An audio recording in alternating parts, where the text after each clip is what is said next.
Je me pose une question ce matin. À quel moment on a arrêté de croire au bonheur? C'est une question qui me revient sans cesse. C'est un épisode spécial aujourd'hui, il n'y a pas de script. Je voulais juste échanger avec toi. Il y a environ 3 semaines de ça, je me promène dans la nature avec un ami et on parle de ça. Et selon lui, il pense qu'il y a 7 ou 8 personnes sur 10 qui sont heureuses. Et c'est pas du tout l'impression que j'ai. Alors, et c'est peut-être un biais dû aux personnes que je rencontre, que je contacte mes auditeurs, mes abonnés, peut-être toi, mais j'ai pas l'impression. La remarque que je lui ai faite, tout simplement, je lui ai dit regarde le monde. Si le monde était magnifique, super heureux, s'il n'y avait pas de guerre, s'il n'y avait pas de famine, s'il n'y avait pas tous les problèmes avec la nature, on pourrait se dire que le monde est heureux. Donc, si le monde est heureux, c'est que ses habitants sont heureux. Parce qu'en fait, on est un système. Il est impossible que le monde soit dans cet état aujourd'hui, alors que la majorité des personnes sont censées être heureuses. Donc je me pose la question à quel moment on nous a mis dans le crâne que la vie devait être difficile. Et surtout à quel moment on a accepté cette croyance. Depuis 2, 3 semaines, je me pose beaucoup de questions et je publie sur LinkedIn et sur Instagram des posts que j'écris comme ça un peu à la volée. Il y a 15 jours, c'était sur les femmes. À quel moment les femmes ont accepté d'être posées chez elles, sans activité, à s'occuper des enfants, à prendre en charge tout le foyer et tout ce qui n'était pas de l'ordre du financier. À quel moment on accepte que le burn-out soit quelque chose de normal? Parmi tous les cadres que j'accompagne, qui sont en épuisement professionnel, personnel, avec tous les CEO, tous les dirigeants que j'accompagne qui sont dans des difficultés, j'ai pas l'impression que leur cas soit unique. C'est vraiment quelque chose qui est généralisé. Et donc la question qui se pose derrière, c'est à quel moment on ouvre les yeux sur ce qu'est devenu la vie. Hier, j'ai réagi. Non, en fait, j'ai même pas réagi. Je voulais pas passer, m'attirer les foudres des personnes qui sont fans de cet auteur sur LinkedIn. J'ai vu un post où un auteur, spécialiste en neurosciences, je sais pas quoi, proposait aux parents des exercices pour habituer leurs enfants à avoir une vie complexe. Je trouve ça hallucinant. Ici, en fait, j'ai réagi, j'ai juste mis une petite phrase, mais peut-être pas le fond de ma pensée en disant est-ce que ce serait pas mieux de leur expliquer comment la vie peut être simple? Est-ce que ce serait pas mieux que les parents simplifient leur vie pour que leurs enfants n'aient plus qu'à comprendre? On n'a rien besoin de dire à nos enfants. Ils ont juste à nous voir vivre correctement. Donc je me pose ces questions, à quel moment ça a dérapé? On pourrait trouver des causes historiques. Le passé, c'est passé. Mais non, c'est à quel moment on décide de reprendre les rails. À quel moment on décide d'être heureux dans nos foyers, dans nos villes et dans nos entreprises. Il y a un de mes souhaits, ce serait que, je sais pas, tout le monde écoute cet épisode. Pas pour faire exploser mon audience, pas pour augmenter mon compteur d'écoute, ça j'en ai rien à faire. J'aimerais juste que les personnes se posent la question toute simple.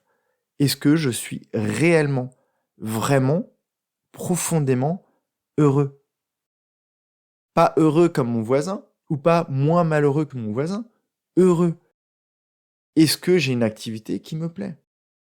Est-ce que j'ai des belles relations avec ma famille?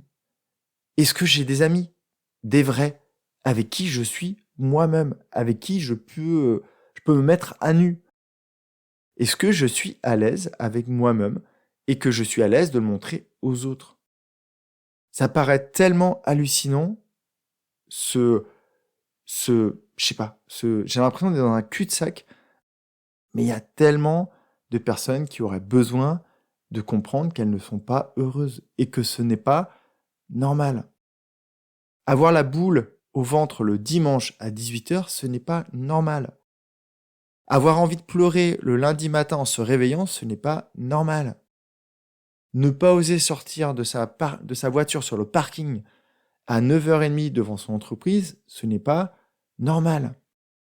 Avoir peur quand on entend son dirigeant d'entreprise qui arrive sur le parking, ce n'est pas normal.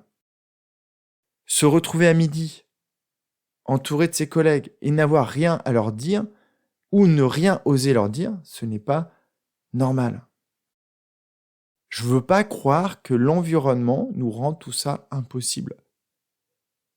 Je te donne l'exemple de la table. Imagine, personne ne se parle, où tout le monde utilise des sujets extrêmement superficiels pour qu'il y ait un petit peu de bruit, pour pas qu'il y ait du vide.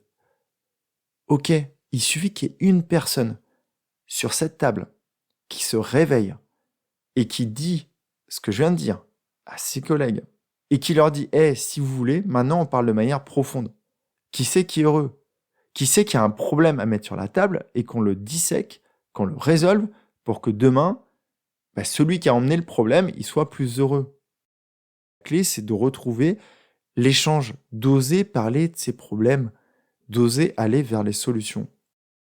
Si tu ne le fais pas que pour toi, fais-le aussi pour les autres.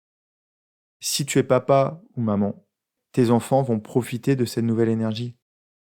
Si tu es ce collègue à table ce midi avec les autres qui tire la tronche ou qui parle de superficialité pour éviter les vrais sujets, tu peux peut-être apporter un peu d'énergie à cette table.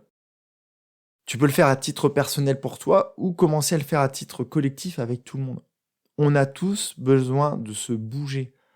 Le monde, je suis désolé, il n'est pas extrêmement beau. On peut changer la donne. Moi, j'espère que cet épisode, il t'aura donné envie de te bouger. Je veux juste qu'après cet épisode, tu te dises, j'ai le droit au bonheur. Pour moi, c'est quoi le bonheur? Quelle est la toute première petite action que je peux réaliser ce matin pour avancer vers ce bonheur? Le premier tout petit pas, est-ce que c'est m'ouvrir à un collègue? Est-ce que c'est envoyer un texto à un ami que j'ai pas vu depuis longtemps et que j'ai vraiment envie de voir? Est-ce que c'est pardonner une personne dans ton entourage que tu aimes profondément, mais peut-être qui a dérapé à un moment? Est-ce que c'est aller te promener en nature? Est-ce que c'est oser dire à ton manager que tu es sous l'eau et que tu ne pourras pas rendre le dossier en temps et en heure et que c'est comme ça que tu as fait ton mieux? Pense à la toute première petite action qui va alléger tes problèmes et qui va te permettre de t'orienter vers les solutions. Ce podcast est peut-être le plus décousu que je n'ai jamais réalisé, mais l'idée c'est vraiment de se dire, j'ai le droit d'être heureux. Tout est possible. L'énergie de ces quelques minutes est aussi un peu différente de d'habitude, parce que des fois j'essaye de prendre des pincettes. Je sais dans quel état j'ai été il y a quelques années, et je sais que c'est extrêmement difficile quand on est embourbé, quand on est enlisé, qu'on est bloqué dans la vase, d'en sortir.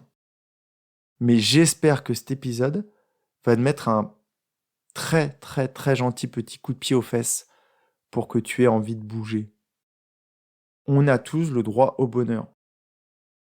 Je m'arrête là-dessus. Je t'envoie plein d'énergie, tu vois, j'en déborde. Je t'envoie plein d'amour, plein de conscience, plein de gratitude. Encore merci de me suivre. Merci d'écouter ces épisodes. Merci peut-être aux commentaires que tu as laissés sur Apple ou sur Spotify. Tout ça, ça aide et je crois que le monde, il en a extrêmement besoin. Je m'envole tout de suite. Je te souhaite une magnifique journée. Mardi, je reviendrai avec un épisode classique, je te le promets. On va arrêter les envolées lyriques comme ce matin, mais voilà, j'avais envie. C'est mon podcast. Tu es mon invité. J'espère que ça te plaît toujours autant.